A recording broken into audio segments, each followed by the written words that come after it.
چند گزارشات آپ کے سامنے پیش کرنا چاہتا ہوں۔ آج ہمارے معاشرے کے اندر یہ دنیا کا اصول ہے کہ جتنا سخت کام ہوتا ہے اس کو مزدوری اتنی زیادہ ملتی ہے، لیکن بعض اوقات ایسا بھی ہوتا ہے کہ جس کا سخت کام ہوتا ہے اس کو کم مزدوری ملتی ہے، اور جو افسرانہ انداز میں ڈیوٹی کرتا ہے اس کو مزدوری زیادہ ملتی ہے۔ دیکھیں، ہمارا جو مذہب ہے، اسلام ہے، الحمدللہ اس کے اندر آسانی ہی آسانی ہے، مشکل نہیں ہے، لیکن ایسی آسانی ہے کہ کام تھوڑا سا کرنا ہے تو اس کے بدلے بہت زیادہ اجر ملتا ہے۔ دیکھیں، آپ یہ بدھ مت لوگ ہیں، ہندو ہیں، کئی ہزار کلومیٹر کا پیدل سفر کرتے ہیں۔ کہاں جا رہے ہیں؟ ہندو سے پوچھیں، وہ کہتے ہیں کہ ہم فلاں مندر میں حاضری دینے جا رہے ہیں، ہمارے پاپ دھل جائیں گے۔ یہ آپ غالباً گلگت کی طرف چلے جائیں، وہاں پر جو بدھ مت ہے ان کا عبادت خانہ بنا ہوا ہے، پوری دنیا سے وہاں پر بدھ مت آتے ہیں۔ ان کا عقیدہ کیا ہے؟ پیدل چل کے نہیں، ننگے پاؤں نہیں، بلکہ لیٹ کر جو اس عبادت خانے تک پہنچ جاتا ہے اس کے سارے ان کا عقیدہ گناہ معاف ہو جاتے ہیں۔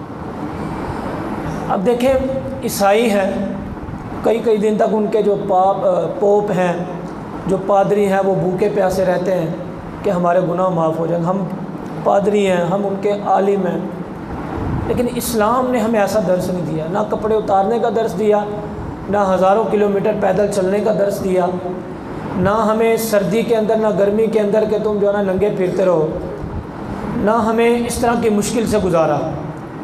اسلام ہمیں جو ارکان اسلام ہیں ان کو کھول کر پڑھیں، علماء سے سنیں تو ہر رکن کے اندر اللہ کا نور چمکتا ہوا نظر آتا ہے، اور اس کے اندر آسانی ہی آسانی نظر آتی ہے، کوئی مشکل نظر نہیں آتی، جس کی وجہ سے اگر کوئی ارکان اسلام پر، احکامات الہیہ پر، اسلام کے احکامات پر عمل کرنا چاہے تو بآسانی عمل کر سکتا ہے۔ جیسے کہ نبی پاک صلی اللہ تعالیٰ علیہ وسلم نے ارشاد فرمایا، حضرت عبداللہ بن عمر رضی اللہ تعالیٰ عنہما اس کے راوی ہیں، فرماتے ہیں اللہ پاک کو نا جو اس انسان ہے اس وقت سب سے پیارا لگتا ہے کہ جب وہ بندہ رب کی بارگاہ میں رکوع یا سجدہ کرتا ہے، اس وقت اللہ پاک کو وہ بندہ سب سے زیادہ پیارا لگتا ہے۔ آپ اندازہ کریں کہ وہ بدھ مت ہیں، وہ عیسائی ہیں، وہ ہندو ہیں، عجیب و غریب حرکتیں کرتے ہیں تو کہتے ہیں کہ ہمارے پاپ دھل جائیں گے، ہمارے گناہ معاف ہوں گے، لیکن ہمارا رب کہتا ہے کہ صرف اور صرف اپنے سر کو جھکا کر رکوع میں چلے جاؤ، میں تمہارے سارے گناہوں کو معاف کر دوں گا۔ تمہیں ہزاروں کلومیٹر پیدل چلنے کی ضرورت نہیں، تمہیں فلانی جگہ جانے کی ضرورت نہیں، یہاں بیٹھ کر تم رکوع کر لو گے، سجدہ کر لو گے، اللہ سارے گناہوں کو معاف کر دے گا۔ تو پتہ یہ چلا سب سے آسان جو عبادت ہے وہ نماز ہے، سب سے آسان۔ نماز کے بعد پھر روزہ ہے، پھر زکوٰۃ ہے، پھر سب سے مشکل جو عبادت سمجھی جاتی ہے اسلام کے اندر وہ حج ہے۔ یہ حج کے ایام بھی چل رہے ہیں، کئیوں کے قرآن اندازی میں نام بھی نکلے ہیں، کئی پرائیویٹ جائیں گے۔ اللہ مجھے بھی آپ کو بھی حج کرنے کی سعادت عطا فرمائے۔ لیکن نہ ہم بعض اوقات ان ارکان اسلام کو جب دیکھتے ہیں، اپنی عقل کے دائرے کے اندر جب لے کے آتے ہیں تو ہم مشکل بنا لیتے ہیں۔ جیسے کہ نماز، روزہ اور زکوٰۃ، وہ ایک طرف حج کو لے لیں، لوگ کہتے ہیں کہ اس میں لاکھوں روپے لگتے ہیں، وقت بھی لگے گا، وہاں بڑی مشکل عبادت ہے۔ لیکن تھوڑا سا اگر مسلمان سوچے، آپ الحمدللہ عاشقان مصطفیٰ بیٹھے ہیں، تھوڑا سا انسان سوچے، مسلمان سوچے کہ میں اپنی بیٹی کے لیے، اپنی بہن کے لیے، اپنے بھائی کے لیے، اپنے بیٹے کے لیے جب رشتہ کرتا ہوں، کئی مہینے، کئی سال لگا دیتا ہوں پیسے جمع کرتے ہوئے، قرض لینا پڑے قرض بھی لیتا ہوں، کیا کرنا؟ میں نے اپنی بیٹی کی شادی کرنی ہے تاکہ لوگ یہ نہ کہیں کہ اس نے اپنی بیٹی کو اپنے پاس سے جان چھڑا دیا۔ اچھے طریقے سے اس کی شادی کرنے کی کوشش کرتے ہیں، جہیز کی بھی تیاری کرتے ہیں، سارے معاملات کرنے کی کوشش کرتے ہیں، حتیٰ کہ لاکھوں روپے لگ جاتے ہیں۔ مجھے بتائیں، ایک بیٹی کی میں بات کر رہا ہوں، کسی کی 4 ہوں گی، کسی کی 3 ہوں گی، کسی کے 4 بیٹے ہوں گے، سب کا وہ نکاح کرتا ہے، سب کی شادی کرتا ہے، الگ الگ انداز سے جب کرتا ہے تو لاکھوں روپے لگتے ہیں۔ اپنی زندگی کے اندر 5 بچوں کی شادی کرے، اگر 10-10 لاکھ روپیہ لگایا جائے تو 50 لاکھ روپے عام روٹین کے مطابق، ورنہ تو اس سے اوپر کئی لوگ چلے جاتے ہیں۔ 50 لاکھ روپیہ اپنی زندگی کے اندر 5 بیٹوں کی شادی کرنی ہو تو وہ عام روٹین میں مثال دے رہا ہوں لگ جاتے ہیں۔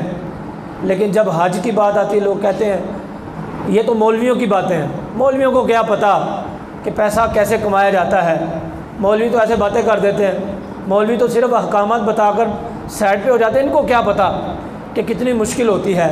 مجھے بتائیں، ہم اپنے رشتہ داروں کو خوش کرنے کے لیے، ہم اپنے ہمسایوں کو دکھانے کے لیے، اپنی ناک اونچی کرنے کے لیے، اپنی عزت زیادہ کرنے کے لیے اپنی اولاد کی شادیوں کے اوپر لاکھوں روپے لگا دیں، لیکن جب اللہ فرماتا ہے وَلِلَّهِ عَلَى النَّاسِ حِجُّ الْبَيْتِ مَنِ اسْتَطَاعَ إِلَيْهِ سَبِيلًا، اے لوگو جن پر حج فرض ہے، جو طاقت رکھتے ہیں ان کو چاہیے وہ حج کریں استطاعت کے مطابق۔ جب یہ بات آتی لوگ کہتے ہیں ہمارے پاس تو طاقت نہیں، ہمارے پاس تو پیسہ نہیں، لیکن جب اس کے برعکس دنیا کے معاملات کی بات آتی ہے تو لاکھوں روپے لگا دیتے ہیں۔ تو پتہ یہ چلا اسلام پر چلنا مشکل نہیں بلکہ ہم نے مشکل بنا دیا ہے، ہم نے دنیا کے کاموں کو مشکل بنایا، اور اس کا اثر کیا ہوا کہ دین کے معاملات کو بھی ہم نے مشکل سمجھ لیا۔ نبی پاک صاحب الاولاق صلی اللہ تعالیٰ علیہ وسلم کا فرمان ہے، حضور نے ارشاد فرمایا کہ جس بندے کو یہ بڑا زبردست فرمان ہے، اگر کسی کے دل پر اثر ہو جائے، آپ سن رہے ہیں یا بعد میں کوئی سنے گا یا ابھی کوئی لائیو سن رہا ہے، یہ حضور نے ارشاد فرمایا جس بندے کو اللہ نے طاقت دی، صحت عطا فرمائی اور رب نے دولت بھی دی، صحت، دولت، وقت ملنے کے باوجود وہ حج کرنے نہ جائے، تو حضور نے ارشاد فرمایا وہ ہمارے لیے آزاد ہے۔ کس طرح آزاد ہے؟ چاہے وہ یہودی ہو کے مرے، چاہے وہ عیسائی ہو کر مرے۔ اس کو یوں لے لیں، اگر ایک والد اپنے بیٹے کو آگ کر دینا، شرعی اعتبار سے وہ وراثت کا حقدار ہوتا ہے، لیکن دنیاوی اعتبار سے لوگ سمجھتے ہیں کہ نہیں بس اب آگ ہو چکا ہے۔ تو آپ اندازہ کریں تھوڑا سا کہ جس کو رب نے توفیق دی، اس کے باوجود وہ حج پر نہ جائے، حضور اسلام سے آگ کر رہے ہیں، اس کو اسلام سے اس کو نکال رہے ہیں۔ حضور فرمایا چاہے وہ یہودی ہو کر مرے، عیسائی ہو کر مرے، الامان والحفیظ۔ اگر اللہ پاک نے جس کو توفیق دی ہو، جس کے پاس پیسے ہوں، اس کے باوجود وہ اس حکم پر عمل نہ کرے، لمحہ فکریہ ہے۔ اللہ معاف فرمائے اگر ہمارا خاتمہ بالایمان نہ ہوا حضور کے اس فرمان کو دیکھ کر، تو ہمارا کیا بنے گا؟ آج تو بڑے نعرے ہم لگا لیتے ہیں نا، آج ہم اپنے رشتہ داروں کو خوش کرنے کے لیے، دنیا کو راضی کرنے کے لیے، دنیا کو دکھانے کے لیے پتہ نہیں کیا سے کیا کر جاتے ہیں، لیکن اللہ کو راضی کرنے کے لیے یہاں پر تو 5 بیٹوں کی شادی کرنی ہے، یہاں پر فرمایا گیا صرف زندگی کے اندر ایک ہی بار حج کرنا ہے، تم پر فرض ہے صرف ایک بار، باقی کرو گے تو تمہیں ثواب ملے گا، لیکن ایک بار فرض ہے۔ لیکن آج بیٹیوں کی شادیوں کا بہانہ بنا کر، کاروبار کا بہانہ بنا کر، مکان بنانے کا بہانہ بنا کر، دنیا کو خوش کرنے کا بہانہ بنا کر آج ہم احکامات الہی سے دور ہیں، نماز سے لے کر حج تک۔ یہ جو ارکان اسلام ہے، کلمہ تو پڑھ لیا، اس رکن پر تو عمل کر لیا، اہل ایمان کی صفوں میں شامل تو ہو گئے، لیکن اہل اسلام کی صفوں میں کب شامل ہوں گے؟ اسلام کہتے ہیں عملی زندگی کا نام، ایمان کہتے ہیں ایمان لانے کا نام، اللہ کو مان لیا، رسول اللہ کو مان لیا، نبیوں کو مان لیا، جنت و دوزخ کو مان لیا، فرشتوں کو مان لیا، یہ ایمان ہے، لیکن عمل کرنے کا نام اسلام ہے۔ اسلام پر کب عمل کریں گے؟ اسلام کی جانب کب بڑھیں گے؟ حالانکہ ہمارے لیے تو آسانیاں ہی آسانی ہیں۔ رسول اللہ نے ارشاد فرمایا صلی اللہ علیہ وسلم، جو بندہ طواف خانہ کعبہ کر لے، مزدلفہ پہ جانا، عرفات کے میدان میں جانا، شیطان کو کنکریاں مارنا، اور اس کے علاوہ جو قربانی کرنا، معاملات حج وہ الگ ہیں، حضور نے ارشاد فرمایا صرف وہ طواف خانہ کعبہ کر لے، اللہ پاک اس کے ایسے گناہوں کو معاف فرماتا ہے جیسے آج ہی وہ اپنی ماں کے پیٹ سے پیدا ہوا ہے۔ تو پتہ یہ چلا کہ اسلام نے تو چھوٹے چھوٹے عمل کے اوپر ہمیں جنت کے پروانے جاری کیے ہیں، اسلام نے گناہوں سے پاکیزگی کے پروانے جاری کیے ہیں، لیکن افسوس کا مقام ہے کہ آج ہمارے پاس وقت نہیں، پیسہ ہے تو وہ دنیا کے کاموں میں خرچ کرنے کے لیے، وقت ہے تو وہ دنیا کے کاموں میں خرچ کرنے کے لیے۔ تو اس لیے آج جو ہمارے اوپر ہم کہتے ہیں مہنگائی ہے، ظالم حکمران ہے، فلاں ہے، یہ پاکستان بنا تھا اسلام کے نام پر، لیکن کیا پاکستان کے رہنے والے اسلام پر عمل کرتے ہیں؟ اسلام کے مطابق چلتے ہیں؟ کیا پاکستان کے رہنے والے رب و رسول کے نام پر اس وطن کو حاصل کیا، صرف حاصل کرنا ہمارا مقصد تھا، آگے بڑھ کر اللہ اس کے رسول کو راضی کرنا؟ ہم کہتے ہیں ہمارا پاکستان پیچھے جاتا جا رہا ہے۔ تھوڑا سا سوچیں، ہم بھی تو اللہ کو راضی کرتے ہوئے پیچھے جاتے جا رہے ہیں، ہم بھی تو رسول اللہ کی سنتوں کو پر عمل نہ کرتے ہوئے پیچھے جاتے جا رہے ہیں۔ آج کی تاریخ میں اگر مسلمان سدھر جائیں، اللہ اس کے رسول کو راضی کر لے، تو اللہ وطن کو بھی پوری دنیا کے اندر عزت عطا فرما دے۔ عزت کیوں نہیں؟ اسی وجہ سے، اسی بنا پر آج ہم بھکاری بن کر پوری دنیا کے اندر مشہور ہیں، آج ہم لڑائی جھگڑا کرنے والے دنیا کے اندر مشہور ہیں، ہم بحران کا نام پوری دنیا کے اندر مشہور ہے، یہ بحران کا شکار ہے۔ وجہ کیا ہے؟ بڑی وجوہات ہیں، فلانے نے ایسا کر دیا، فلانے نے ایسا کر دیا، کوئی اس پر الزام لگاتا ہے، کوئی اس پر، لیکن ایک الزام جو سب مسلمانوں کے اوپر لگتا ہے وہ یہ، وہ اللہ اس کے رسول کو راضی نہیں کرتے،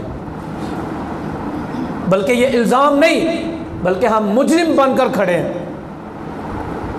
ہم اسلام کے احکامات کو اہمیت ہی نہیں دیتے۔ ہمارے نزدیک اسلام کے جو احکامات ہیں وہ کوئی حیثیت نہیں رکھتے۔ وہ کہتے ہیں قبر میں جائیں گے تو پھر اللہ بخش دے گا، قبر میں جائیں گے تو اللہ بخش دے گا۔ ٹھیک ہے، اللہ بخشنے والا ہے، اللہ مہربان ہے۔ میں تو حج کی بات کر رہا تھا، حج تو اس ارکان اسلام کے اندر سب سے مشکل عبادت ہے۔ یہاں پر تو نماز کی حالت یہ ہے ہمارے ہاں کہ اللہ فرماتا ہے مسجد کے اندر داخل ہوگے تمہارے گناہوں کو معاف کر دوں گا، لیکن ہمارے پاس اتنا وقت نہیں، اتنا ٹائم نہیں کہ ہم مسجد کے اندر قدم رکھیں۔ فائدہ کس کا ہے؟ اپنا فائدہ ہے، اپنا فائدہ ہے۔ بہرحال میری گزارش ہے آپ سے بھی اور اپنے آپ سے بھی، عملی زندگی کو اپنائیں، انشاءاللہ اللہ تبارک و تعالیٰ برکت عطا فرمائے گا۔ دیکھیں جہاں ہم بحران کا شکار ہیں وہاں پر ہماری دعائیں بھی قبول نہیں ہوتی۔ کتنے دن ہو گئے لوگ دعائیں کر رہے ہیں اللہ بارش عطا فرما دے، چند دن پہلے تھوڑی سی بارش ہوئی، پھر گرمی شدت کی ہے، مریض پریشان ہیں، چولستان کے لوگ اور اس کے علاوہ اندرون سندھ کے لوگ، کئی علاقوں کے لوگ پریشان ہیں۔ دعا ہم کرتے ہیں لیکن دعا کی قبولیت نہیں ہوتی۔ پہلے کے لوگ تھے ہاتھ نیچے نہیں ہوتا تھا، دعا کا ہاتھ ابھی اٹھا ہی ہوتا تھا، دعا کر رہے ہوتے تھے، اللہ بارش عطا فرما دیتا تھا، اللہ رحمت عطا فرماتا۔ نبی پاک صلی اللہ تعالیٰ علیہ وسلم کے پاس کچھ لوگ آئے، جمعے کا دن تھا، یا رسول اللہ صلی اللہ علیہ وسلم کئی دن ہو گئے بارش نہیں ہوئی، گرمی شدت کی ہے، جانور مر رہے ہیں، انسان پریشان ہے، پھل نہیں ہو رہے، یا رسول اللہ دعا کریں۔ میرے نبی نے اللہ کی بارگاہ میں دعا کی، کہتے ہیں بارش شروع ہو گئی، اگلے ہفتے تک اتنی بارش ہوئی کہ کیچڑ ہو گیا، اب وہ دعا کرانے آئے، یا رسول اللہ اب دعا کریں بارش بند ہو جائے۔ رسول اللہ نے اگلے جمعے دعا کی، اللہ نے بارش کو بند کر دیا۔ پھر یہ تو رسول اللہ کا معمول تھا، اس کے بعد صحابہ کا معمول کیا تھا؟ حضور ظاہری وصال کر گئے، سیدہ عائشہ صدیقہ رضی اللہ تعالیٰ عنہ کے پاس لوگ آئے، جناب بارش کے لیے دعا کر دیں۔ کہا میں دعا کر سکتی ہوں لیکن ایک عمل کر لو، اللہ بارش عطا کر دے گا۔ کہا کیا؟ کہا گنبد خضرا جو ہے نا، یہ ابھی گنبد خضرا ہے جو حضور کا روضہ بنا ہوا ہے، وہاں پر ایک کھڑکی ہے، اس کھڑکی کو کھول دو، حضور کی قبر اور آسمان کے درمیان پردہ ختم ہو جائے گا۔ جب آسمان حضور کی قبر کی زیارت کرے گا تو پانی برسانا شروع کر دے گا۔ صحابہ نے ایسا ہی کیا، کھڑکی کھولا، عشق والے انداز میں علماء کہتے ہیں جب آسمان نے حضور کی قبر کی زیارت کی تو اس نے پانی برسانا شروع کر دیا۔ تو یہ معمول تھا، لیکن آج ہم وسیلے سے بھی دعا کرتے ہیں، آج ہم حضور کا نام لے کر بھی دعا کرتے ہیں۔ کیا ہم سوچنے پر مجبور نہیں ہوتے کیا اللہ ہم سے ناراض تو نہیں ہے؟ کیا رسول اللہ ہم سے ناراض تو نہیں ہے؟ کیا رسول اللہ کی ذات وہ ہے کہ کافر بھی حضور سے مانگتا ہے، حضور عطا فرماتے ہیں، لیکن آج مسلمان فریاد کر رہا ہے، فریاد نہیں سنی جا رہی؟ کیا ناراضگی تو نہیں چل رہی؟ کیا حضور ناراض تو نہیں؟ یاد رکھیں یارو، اگر رسول اللہ ناراض ہو گئے نا تو ہم کسی کام کے نہیں رہیں گے۔ رسول اللہ کی بارگاہ ایسی ہے۔ یہ حج کے اوپر بھی بات کر رہا تھا، تو چلتے چلتے ایک اور واقعہ آپ کو سنا دوں اسی موضوع کی مناسبت سے۔ خلیفہ مروان بڑا ظالم جابر شخص تھا۔ ایک بار وہ مدینہ پاک آیا، حضور کے روضے کے قریب دیکھا کہ ایک شخص حضور کی قبر کے اوپر نا سر رکھ کے بیٹھا ہوا ہے۔ اس کو بڑا غصہ آیا، اس نے دور سے آواز دی، یہ کون ہے بندہ کہ جو قبر کے اوپر سر رکھ کے بیٹھا ہوا ہے؟ جب اس نے یہ کہا تو اس شخص نے اپنا چہرہ موڑا اور آواز لگانے کی طرف دیکھا کہ کون مجھے کہہ رہا ہے، یہ کون ہے؟ جب اس شخص نے اپنا چہرہ موڑا تو کوئی اور شخص نہیں تھا بلکہ میزبان رسول سیدنا ابو ایوب انصاری رضی اللہ تعالیٰ عنہ تھے۔ جب انہوں نے مڑ کر دیکھا تو جتنے بھی اور لوگ تھے نا وہ الرٹ ہو گئے احتراماً، لیکن اس کو کسی کا احترام نہیں تھا۔ اس نے کہا کیا کر رہے ہو قبر کے پاس؟ تمہیں پتہ نہیں ہے قبر ہے؟ قبر کے پاس بیٹھ کر ایسا کوئی کرتے ہیں؟ اللہ اکبر۔ سیدنا ابو ایوب انصاری رضی اللہ تعالی عنہ اس کو کہنے لگے مجھے پتہ ہے کہ میں رسول اللہ کے پاس آیا ہوں، مجھے پتہ ہے میں ان کے پاس آیا ہوں کہ جو کسی کی فریاد کو رد نہیں کرتے۔ میں تمہیں بتا دوں میں کسی پتھر کے پاس نہیں آیا بلکہ میں اللہ کے رسول کی بارگاہ میں آیا ہوا۔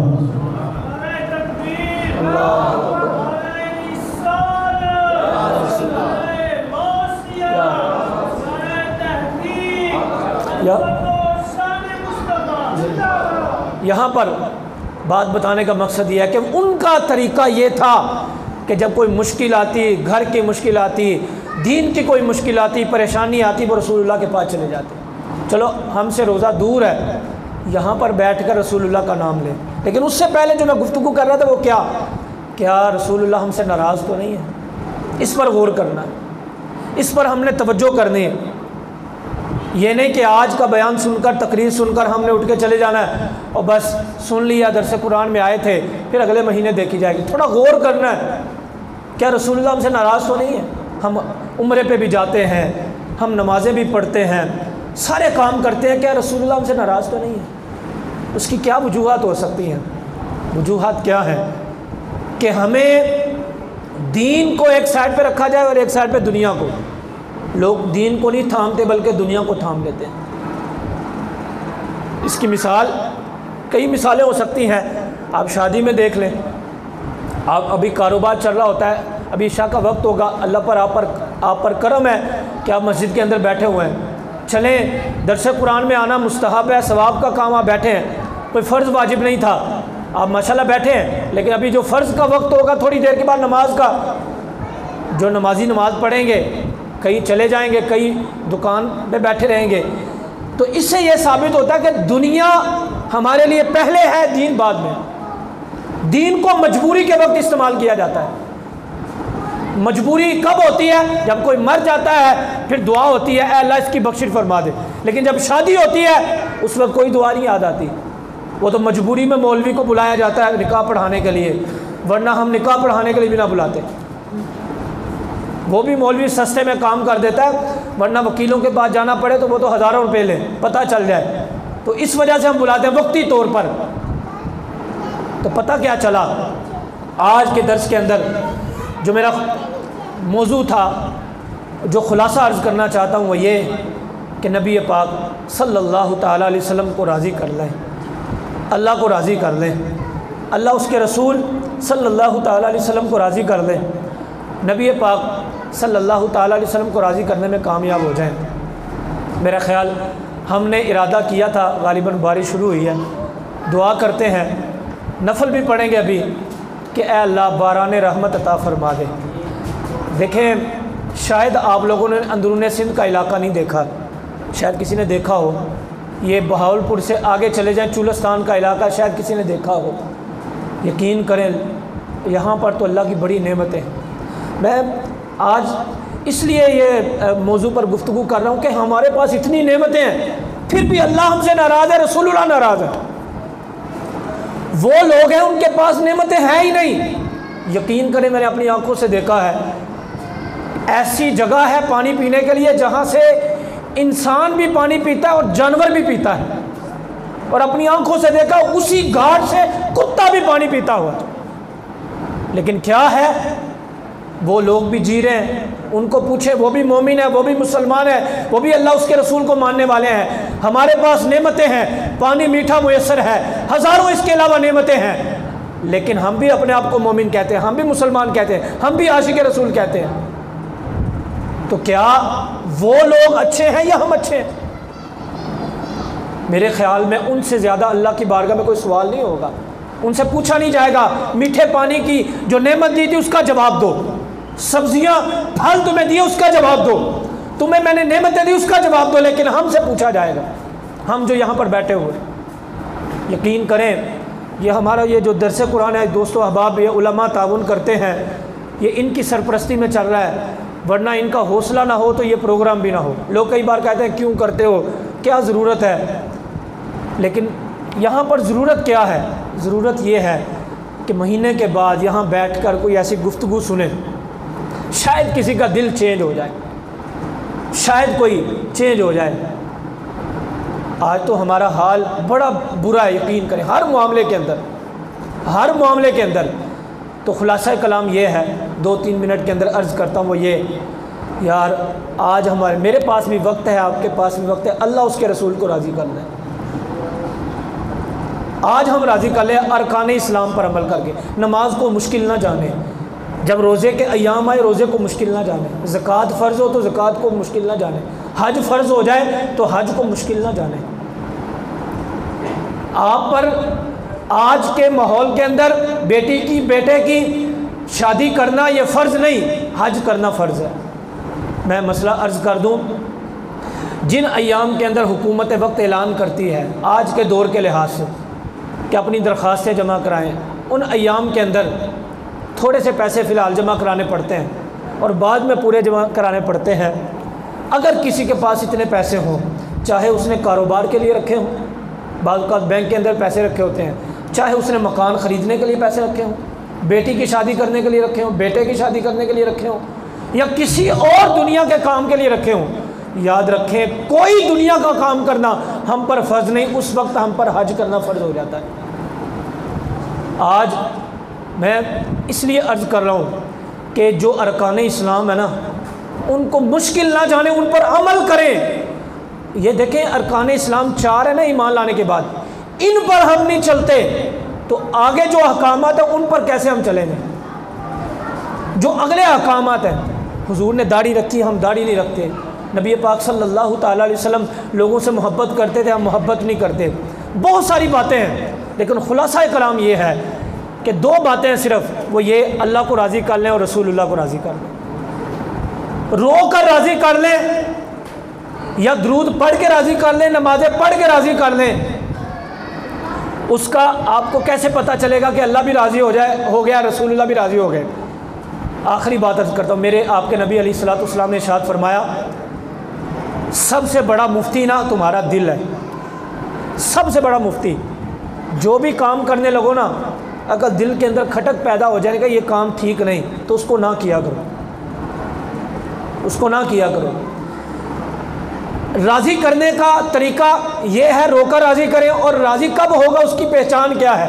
جب ہمارا دل مطمئن ہو جائے نا، دل سکون میں آ جائے، ایسا درود پڑھے، ایسا سلام پڑھے، ایسا حضور کو پکارے کہ دل کو ٹھنڈ پہنچ جائے تو سمجھ لو اللہ بھی راضی ہو گیا، رسول اللہ بھی راضی ہو گیا۔ ایسا سجدہ کر جائے، ایسی نماز تہجد پڑھ جائیں کہ نماز تہجد ختم ہو تو دل کو سکون ملے تو سمجھ لو اللہ راضی ہو گیا۔ تو یارو تھوڑا سا اپنے آپ کو سدھارنے میں کامیاب ہوں، انشاءاللہ اللہ تبارک و تعالی اس پر دین دنیا کی بڑی برکتیں عطا فرمائے گا۔ کوشش کیا کریں۔ اس بار ہم نے ٹائم چینج کیا، علامہ آصف خان صاحب نے حافظ صداقت